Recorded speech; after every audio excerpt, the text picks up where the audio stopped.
guys, welcome back to my channel. If you're new here, my name is Tanya and this is my cat Cody. Today I'm going to do a reaction video to Ellie Majelli. I'm a couple weeks behind in her videos. Oh, geez, Cody. And so she posted a video called I'm an American, Leaving Australia, This Is Why. And I don't know anything about this yet. I don't know why she's going back to America. I don't know if it's a temporary thing. I don't know if she's permanently moving back to the US. I don't know. I guess we're going to find out in this video. So very curious. And there was a couple of videos that she had actually posted even before this one, but I didn't react to those ones. I just wanted to get right into this one because I'm very curious, like why she's going back to the USA. I have some really sad news. I'm leaving Australia.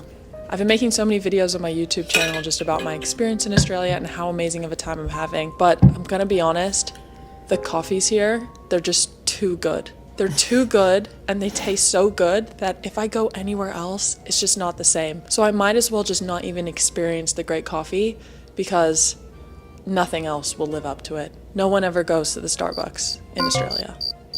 And the whole cookies or biscuit things. So yeah, I've made the decision and I'm gonna say goodbye.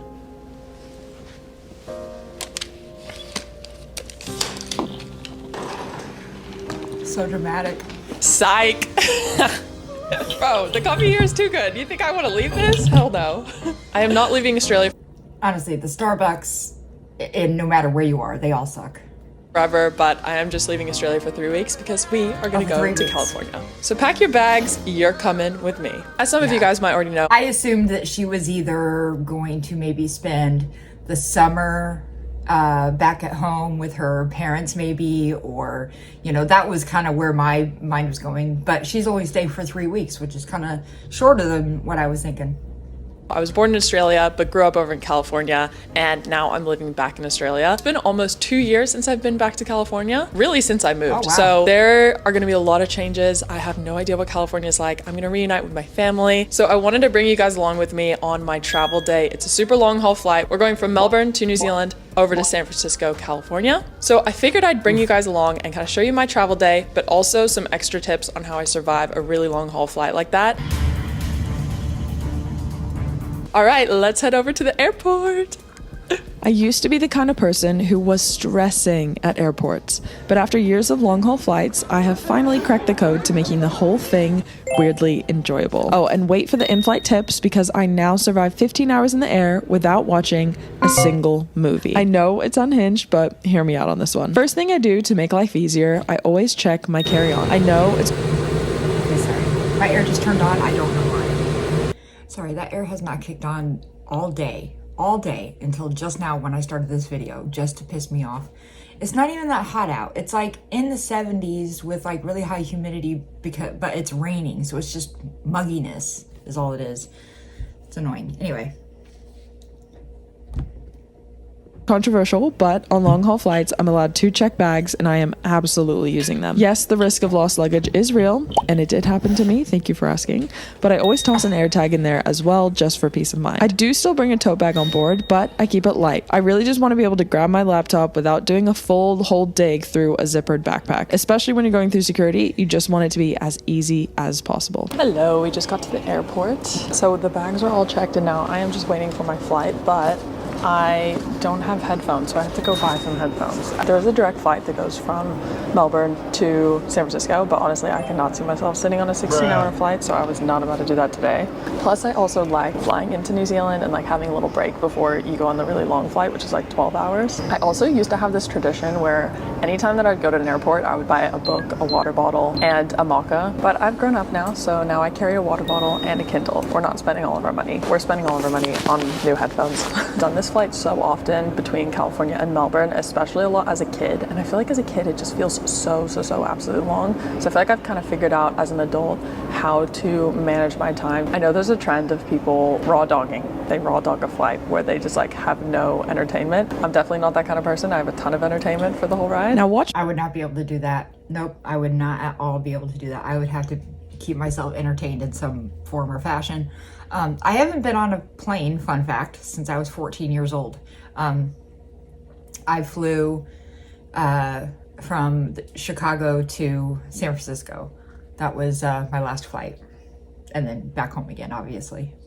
I get onto this plane super easy and without a struggle thanks to having everything in my tote bag. I just pull out the essentials for the first bit, which would really just be my headphones and phone. So here's how the flight to California from Melbourne works. There's a short 4-ish hour flight to New Zealand and then the big 12-hour flight. I genuinely really look forward to these flights because I love having undivided alone time, and the American productivity demon in me is like, yes, no one can distract me. Flights are also elite for some deep dramatic introspection. Something about being in a metal tube above the clouds makes you want to unpack your entire life. I don't know what it is, but I try to journal for as long as humanly possible, mainly just to see what spills out. On the first flight, I journaled for nearly 2 straight hours. Mark, the guy next to me, watched the entire Moana movie while I was my hand would be cramping so hard if I wrote for 2 hours.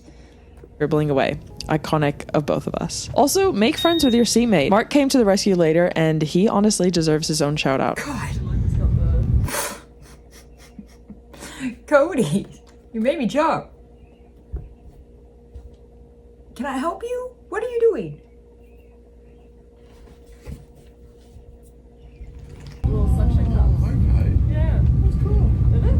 Because here's the thing with travel, something always doesn't go to plan. My phone battery was dying and the in-seat charger wasn't working, and I was slightly spiraling. I switched to the USB port. Hallelujah. Oh my god, it worked. But then my only lightning cable straight up snapped. Just snapped in half. So I turned to Mark, threw up a silent prayer, and asked, "Do you have a charger?" And he did.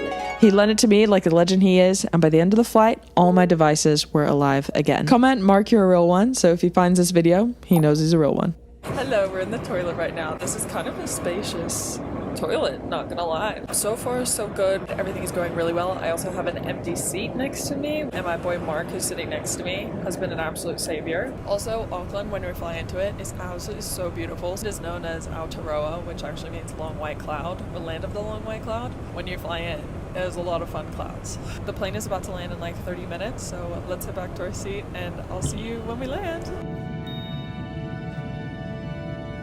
That's gorgeous. That's so pretty. Wow. I love that.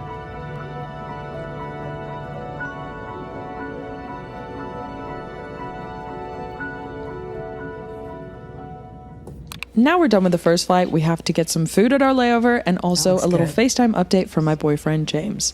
Obviously, I had to let him know about the whole charger saga. We also had a moment to chat about how much better I've gotten with my travel anxiety. And honestly, one thing that really helped me was this book. Like, genuinely, I think it rewired my brain somehow. If you or someone you know gets really nervous about flying, this book might just be the thing that changes everything. It just explains everything on how planes work, how it's so safe, and genuinely just cured so many of the fears that I had. Now, I don't even flinch during turbulence. It's genuinely the best thing ever. All right, this next flight is with the... I'm kind of one of those people that, like, I would feel less anxious the less I know about something, you know? Like, the more I know about it, the more I know about how something works, the more I start realizing the way things can go wrong.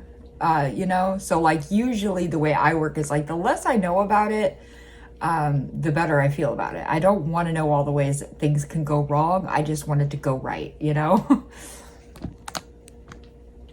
Real legwork begins. You survived the warm-up round, but now you're staring down the barrel of a 12-hour long-haul flight. The goal here, maximum sleep. But if sleep's not on the menu, don't worry, we've got backup activities. I usually use this time to do some light editing, just rough cuts of videos, nothing too brain intensive. But if you're not a YouTuber, honestly, anything laptop-y is fair game. Pretty much your whole screen is just out for everyone to look at, so make sure nothing crazy's on there. Eventually though, it is sleep o'clock. I try to time it with the local destination so I can hit the ground slightly less jet lagged and slightly more human. One of my secret weapons on this flight, YouTube Premium. But you can download all your favorite videos, hopefully I made the cut, and even grab some sleep meditations or white noise playlists. Those are really great, especially when you're struggling to fall asleep. And then if I have my iPad, I love coloring in black and white photos. You can actually ask ChatGPT to generate black and white images for you, and then you can color them in digitally. It's pretty soothing. I don't know. I like it. Now, if there's Wi-Fi on board, this is where things can really get fun. You can have a conversation with ChatGPT, figure out your whole life, or you can go down a Wikipedia rabbit hole where one click just turns into 27 open tabs,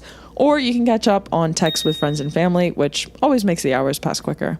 And just like that, you did it. Entertain yourself for nearly 24 hours while sitting in a chair in the sky. Legendary behavior. And now for the best part, reuniting with your family in California.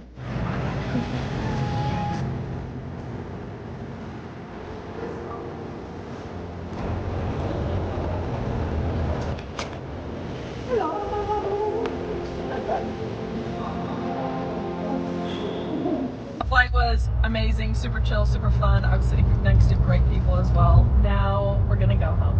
Anyways, thank you guys so much for watching. Much love, and I'll see you in the next one. That was cute. Yeah, I didn't think that she was serious about moving back to California for good or anything like that. I really assumed that it was like a trip or like a vacation or visiting family. But I was thinking more like maybe for the summer she was coming. Yeah, she did another video. Let me hit like. She did another one called "Which Country is Better, Australia or the U.S.?" which I want to react to that one soon too. If you guys would like me to react to that, let me know. But yeah, that was cute. Like I said, these are great tips. I personally have never flown as an adult. I've only flown as a child, 13 years old and 14 years old. Both times were from Chicago to San Francisco. And that's just because Illinois to California is so far. But Midwestern people do tend to kind of drive everywhere they go, unless it's that far.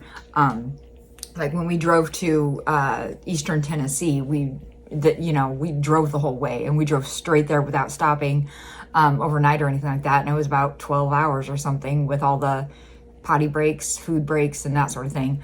So that's not uncommon for us to do. So I've never flown as an adult. I think I would enjoy it. Like, I'm one of those people, like, I can entertain myself very, very well. I can be alone for 15, 16, 17, 18, 19, 24 hours a day and be totally fine. Like, I can entertain myself, but I got to have some Wi-Fi to do that. You know what I mean? Otherwise, I'll just be sitting there talking to myself, which I do often, which I'm doing literally right now. But yeah, but I don't know. A flight from Chicago to San Francisco is also so short compared to America to Australia. Like, I couldn't imagine being on a plane for 15 hours or whatever. That's crazy. And like the time difference and the jet lag would be really crazy too. I don't know. That would be really weird. That would be really, really weird. Because when I flew from Chicago to San Francisco, that's a 2-hour difference only in time. And I was jet lagged just from that for the first couple nights, because like, it was midnight my time when we landed, but it was only 10 p.m. for them, so they were ready to stay awake and kind of party and whatever. I was ready to go to bed.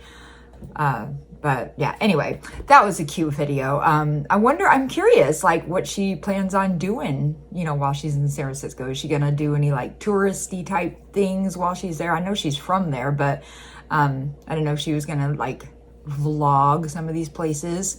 San Francisco is a really cool city. I loved San Francisco so much. I really, really enjoyed Pier 39. That was like one of my favorite places in San Francisco to visit. So if you guys ever get a chance to go to California, I highly, highly recommend San Francisco is where you go. It's a great city.